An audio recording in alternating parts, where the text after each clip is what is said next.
हमारे mostly students finance को ऊपर तवज्जो नहीं देते, अपने फंड्स की कैलकुलेशन नहीं करते। बेसिकली आपने कैलकुलेशन करनी है कि आपको इतनी फ़ीस रिक्वायर्ड है, आपने इस सिटी में जा रहे हैं, वहाँ पे आपके इतने एक्सपेंसेस होंगे, पर मंथ आपके एक्सपेंसेस ये होंगे, आपने उसकी कैलकुलेशन कर लेनी है। ये कैलकुलेशन आपको यूनिवर्सिटीज़ की साइट पे जिस यूनिवर्सिटी में आपने अप्लाई किया उसके ऊपर भी मिल जाएगी।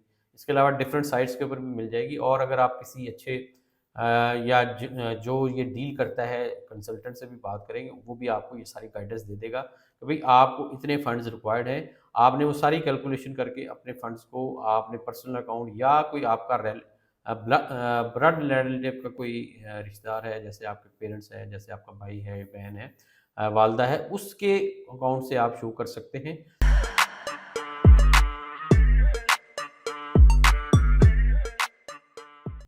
अस्सलाम वालेकुम दोस्तों, मैं हूं तनवीर अब्बास और आप देख रहे हैं मेरा यूट्यूब चैनल WSL कंसल्टेंट। दोस्तों, हमारे जो स्टूडेंट्स हैं जब वो कहीं का वीज़ा अप्लाई करते हैं, सम टाइम उनको रिफ्यूजल भी आती है। उनको बार बार रीअप्लाई करना पड़ता है और ये सारे ही मुल्कों में होता है। यूके में भी लोग दो दो तीन तीन दफ़ा अप्लाई करते हैं और भी मुल्कों में ट्राई करते रहते हैं। तो वही लोग सक्सेसफुल होते हैं जो कि बार बार कोशिश करते हैं। अगर एक दफ़ा रिफ्यूज़ हो जाए तो अगली दफ़ा भी ट्राई करते हैं और आफ्टर ऑल वो कामयाब हो जाते हैं।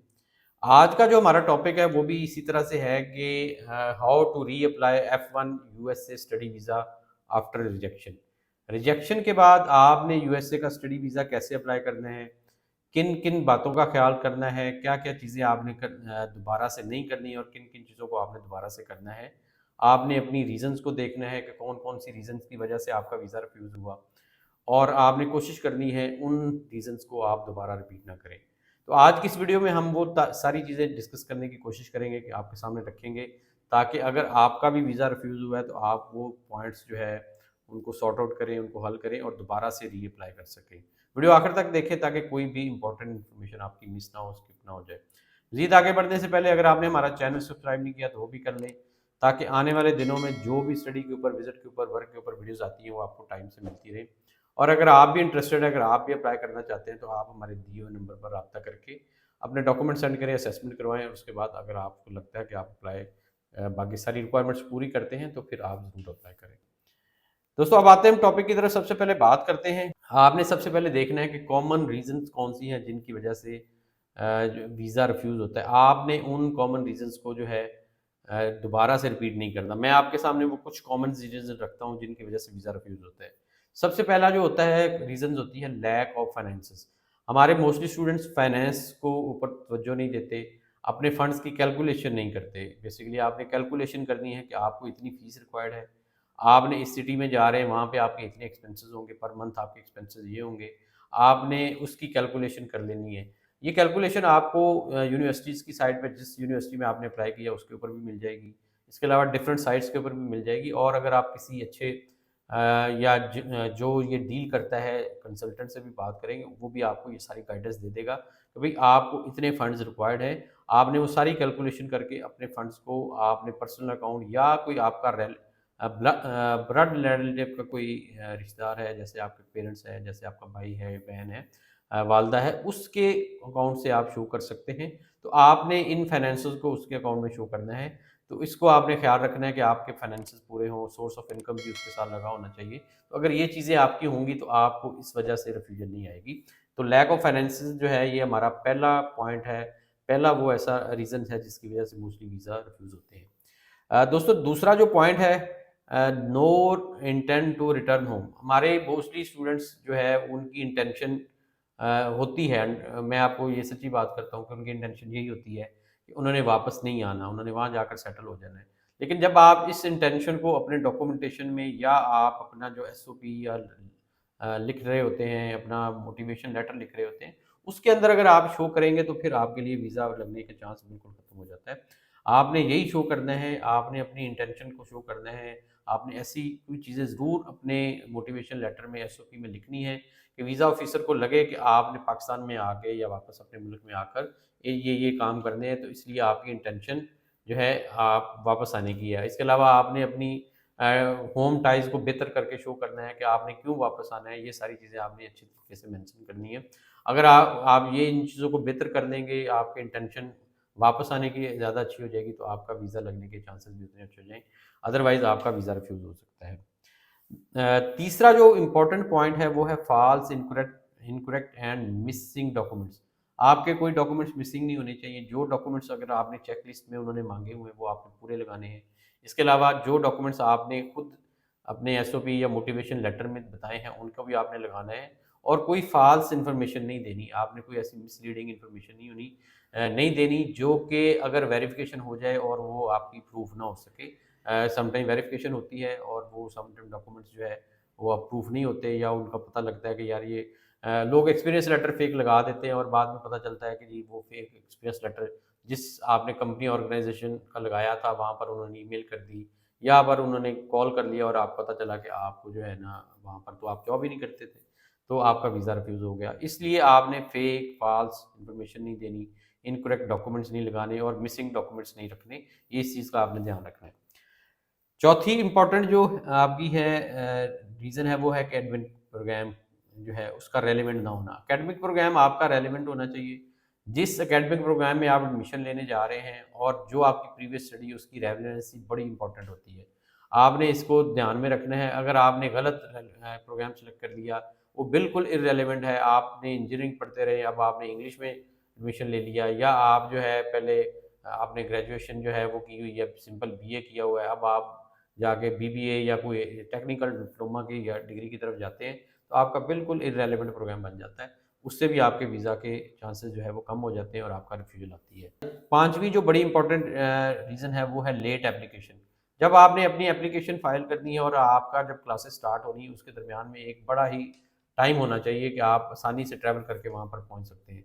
अगर वीज़ा ऑफ़िसर को लगे कि आप वहाँ पर पहुँचेंगे और उस तब तक आपकी क्लासेस स्टार्ट हो चुकी होंगी, और तो आपको क्या क्या रहेगा, स्ट्रेट फॉरवर्ड आपका वीज़ा रिफ्यूज़ कर देगा। तो इसलिए आपने जब अपना प्रोसेस स्टार्ट करना है उसमें टाइम और क्लासेस आपकी होनी है, उसके अंदर आपने इतना गैप ज़रूर रख लेना है कि आपका ये सारा प्रोसेस कंप्लीट हो जाए और आपको वीज़ा लेकर वहाँ पर जाने का चांस हो जाए। अदरवाइज़ क्या होगा कि अगर टाइम आपका शॉर्ट होगा तो आपको वीज़ा रिफ्यूज़ल आ जाएगी, आपको वो वीज़ा नहीं देगा। छठी जो रीज़न है वो है हमारी कंट्री ऑफ ओरिजिन। कुछ ऐसे कंट्रीज़ हैं, यूएसए उनको उनकी स्क्रूटनी ज़्यादा करता है, उनके ऊपर डिफरेंट रीज़न्स हो सकती हैं। समटाइम वहाँ पर जो है इकोनॉमिकल वहाँ बुरे हालात होते हैं या सिक्योरिटी के बुरे हालात होते हैं, इस वजह से वहाँ के लोगों के ऊपर स्क्रूटनी ज़्यादा होती है, इस वजह से भी वीज़ा रिफ्यूज़ होते हैं। पाकिस्तान भी उन कैटेगरीज़ में आता है, समटाइम इसके ऊपर स्क्रूटनी टाइट हो जाती है। जैसे कि 9/11 के बाद बहुत सारे लोगों के वीज़ा रिफ्यूज़ होना शुरू हो गए थे, ख़त्म हो गया था, पाकिस्तानी ट्रैवल ही नहीं कर सकते थे।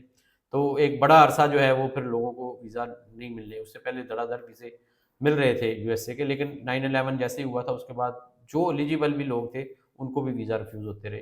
तो कई साल ये सिलसिला चलता रहा। तो उन दिनों क्या था, ये सिक्योरिटी टाइट थी, सिक्योरिटी इश्यूज़ थे और उस वजह से जो है वीज़ा रिफ्यूज़ हुए। अभी भी कभी-कभी ऐसे हालात हो जाते हैं तो वीज़ा रिफ्यूज़ल की रेट बढ़ जाता है। तो आपका ये भी एक इसका पॉइंट है इसके ऊपर, लेकिन आपका कोई कंट्रोल नहीं है। ये आपकी लक है कि आप किसी ऐसे टाइम में अप्लाई कर दें जब कभी उनकी स्क्रूटनी टाइट हो रही हो, तो फिर आपके लिए मुश्किल हो जाएगी। अब आते हैं कि टिप्स फॉर रीअप्लाइंग क्या है? आपने किन टिप्स को ज़हन में रखना है और जो है आपने उनको ज़हन में रखकर आपने रीअप्लाई करना है। सबसे जो पहली टिप है कि अगर आपने लेट्स सपोज़ कॉन्सुलेट को या एम्बेसी को चेंज कर लेना है। अगर आपने कराची कॉन्सुलेट में अप्लाई किया तो अब आप इस्लामाबाद एम्बेसी में अप्लाई कर सकते हैं। अगर आपने इस्लामाबाद एम्बेसी में अप्लाई किया था, रिफ्यूज़ल आ गई, तो अब आप कराची कॉन्सुलेट में जाकर ट्राई करें, हो सकता है उससे आपका रिज़ल्ट पॉज़िटिव आ जाए। क्योंकि सम टाइम ऐसे होता है कि वहाँ जो इन्वेस्टर्स होते हैं उनका पॉइंट ऑफ व्यू डिफरेंट होता है। वो डॉक्यूमेंट्स को या चीज़ों को डिफरेंट तरीके से देखते हैं। तो आपने उस तरह से इसको रीअप्लाई करने के लिए करते हुए अपना जो है लोकेशन चेंज कर सकते हैं। नेक्स्ट जो आपने टिप है वो है आप अप्लाई अर्ली। आपने वीज़ा एप्लीकेशन अर्ली अप्लाई करनी है ताकि आपका जो है टाइम आपके पास ज़्यादा हो।